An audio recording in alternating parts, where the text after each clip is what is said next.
Walt Disney is one of creativity, adventure, and most importantly, magic. I'm here to bring you all the latest Disney news, as well as share my own experiences and memories of this wondrous world.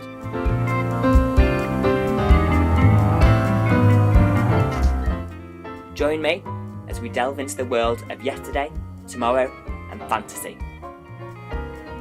Hello and welcome to the Disney News Show. Here's your host, CruellasFurCoat. That's right, this is the Disney News Show. I am CruellasFurCoat, and this is episode 14 on Sunday the 1st of January 2012. Now, Happy New Year to everyone.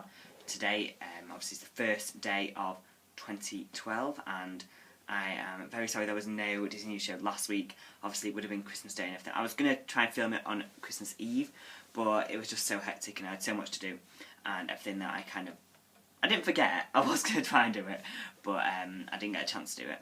So I'm here this week with some Disney news for you guys.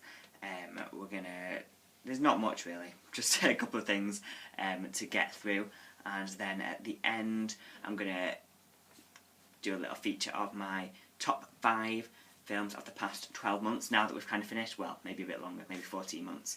Now that we've finished 2011, I can kind of review the year in Disney films, so just Disney films, and I've got a little stack here to show you all. So let's get straight to the news, shall we?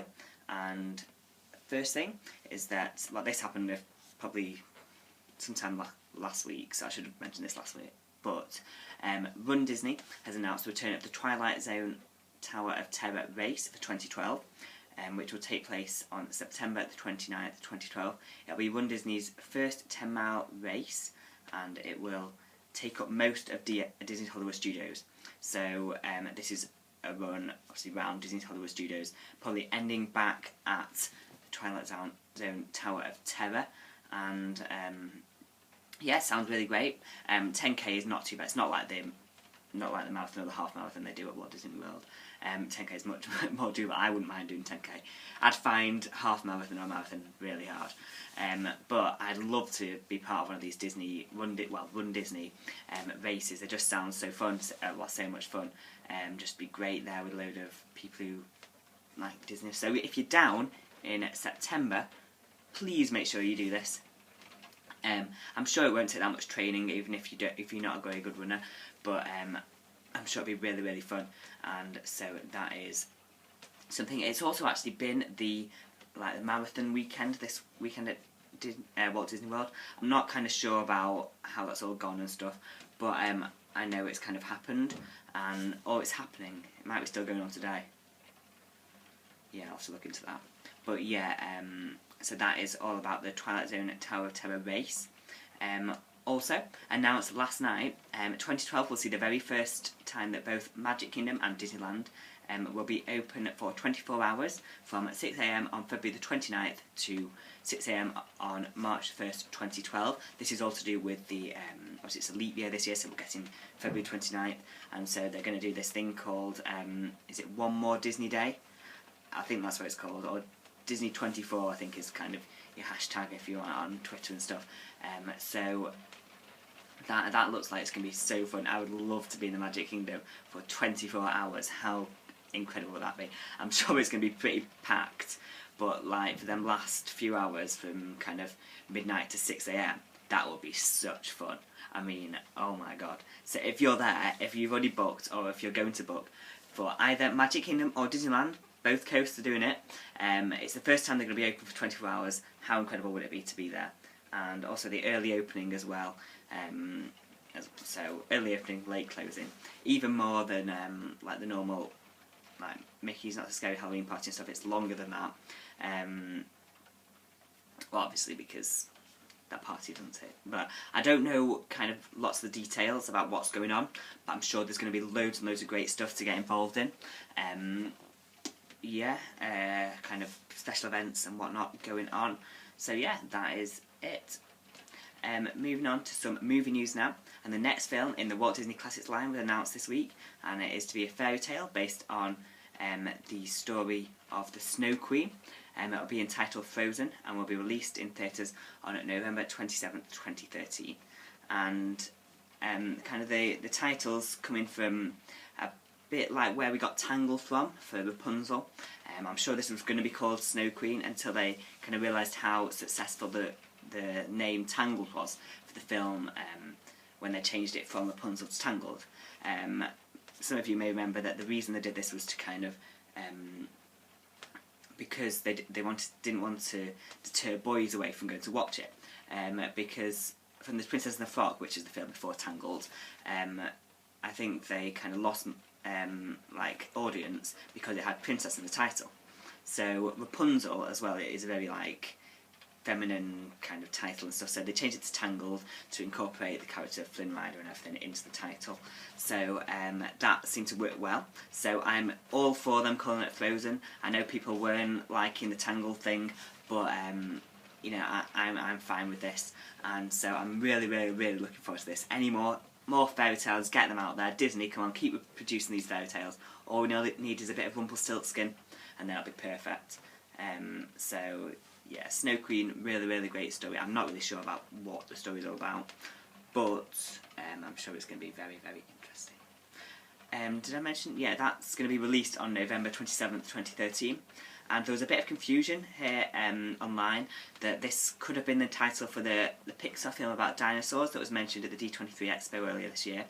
And so people were thinking this could have been the title for that, when actually it was completely different, because I think that was the original release date for the Tangled, the dinosaur one from Pixar.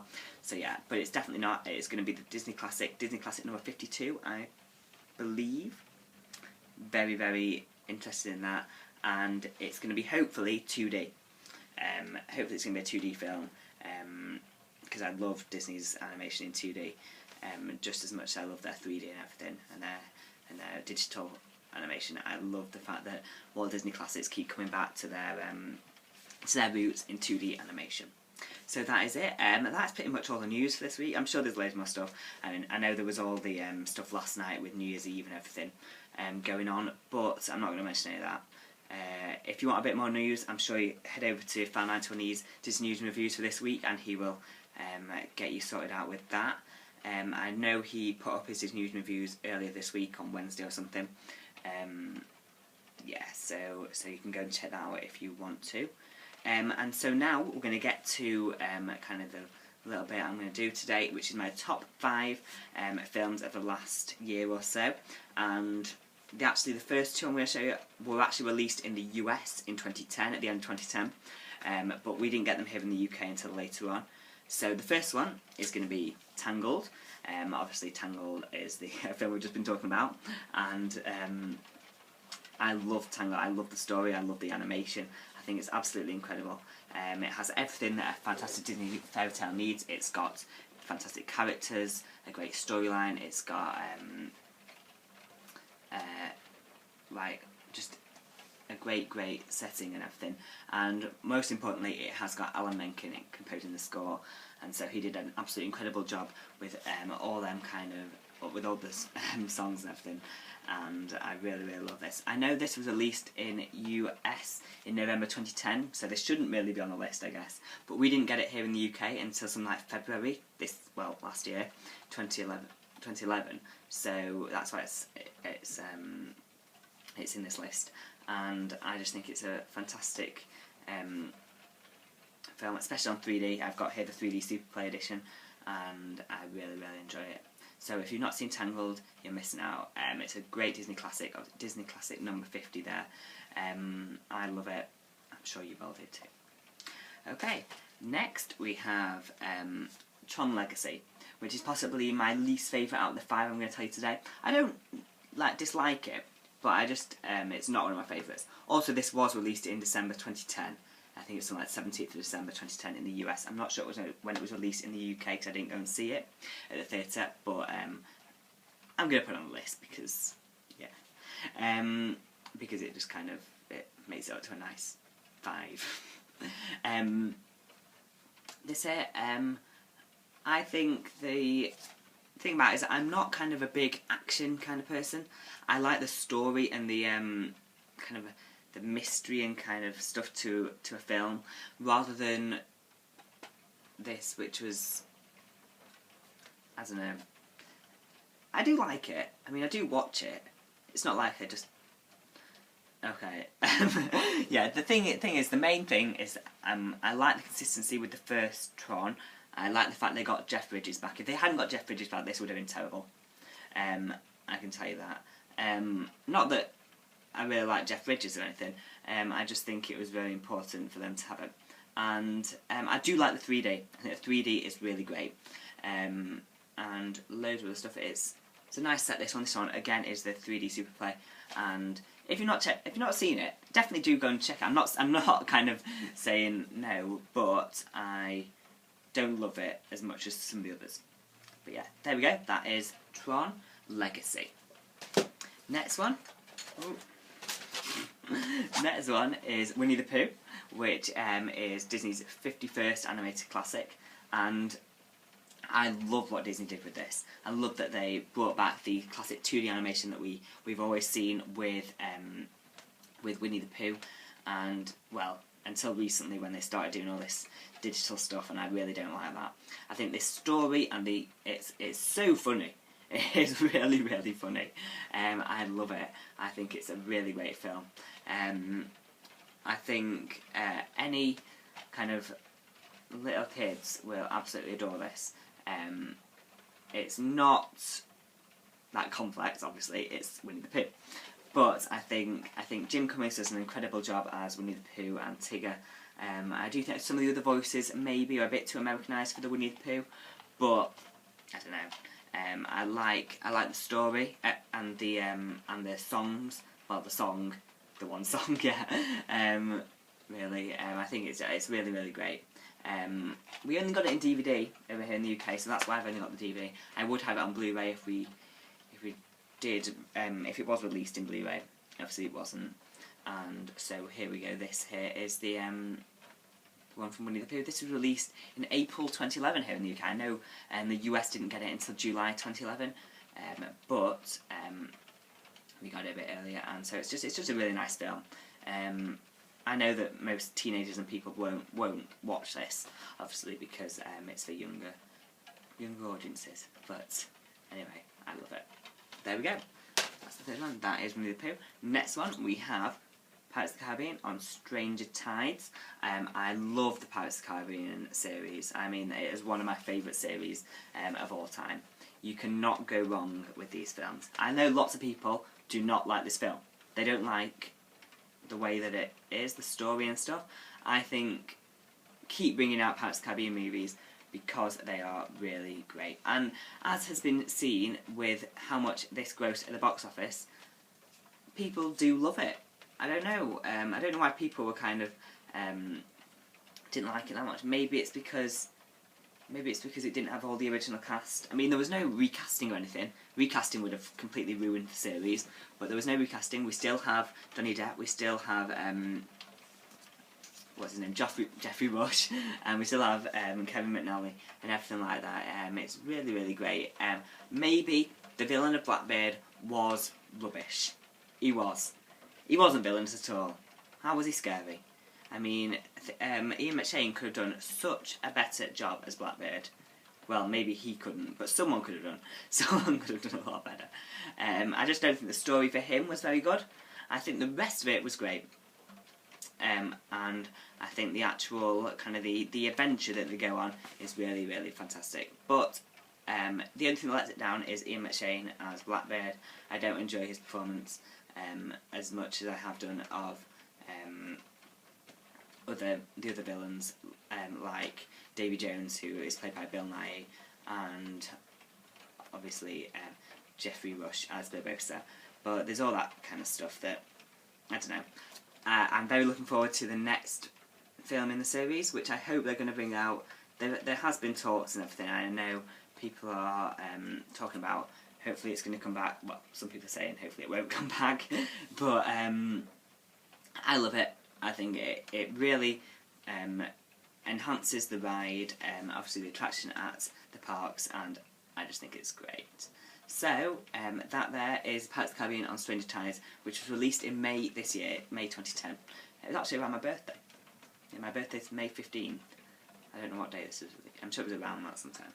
Okay, next we have Cars 2, the Pixar film of the year, and lots of people, again, think this is the weakest Pixar film to date.